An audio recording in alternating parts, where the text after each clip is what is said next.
whether prisoners should have the right to vote. In a nutshell. So what's going on with this, and why is it so significant now? Well, in 2005, the European Court of Human Rights, to which the UK is signed up to, ruled that it was unlawful to prevent all prisoners from voting. It was a blanket ban that they objected to, and the government has been advised that continuing to resist this European ruling could lead to a compensation payout to prisoners of tens of millions of pounds. Most of our European neighbours do allow some of their prisoners to vote. In a lot of cases, the right to vote is given with the sentence, so the judge decides whether you should be allowed or not allowed to vote while in prison. Or elsewhere in Europe, all prisoners are allowed to vote, and some are even actively encouraged to do so. Politicians go into prisons and try to get their support.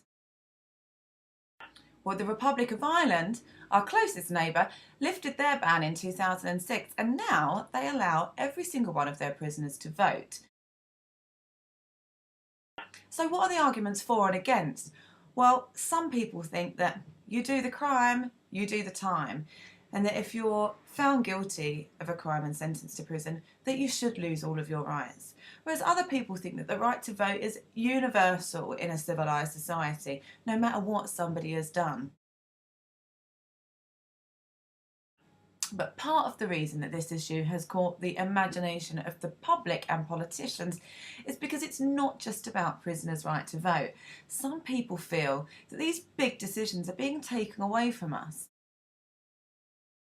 Judges in courts in Strasbourg are making huge decisions on the future of our country, and as a result, some politicians are even calling for us to pull out of the European Convention.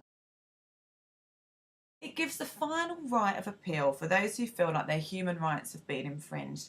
There are 47 states signed up to it, including the UK, and it is completely separate to the European Union.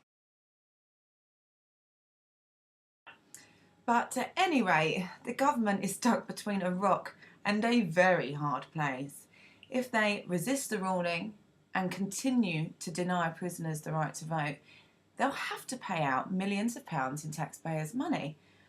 Whereas most MPs are against the vote, but time is of the essence here. They have until May. And the government will have to have done something by then.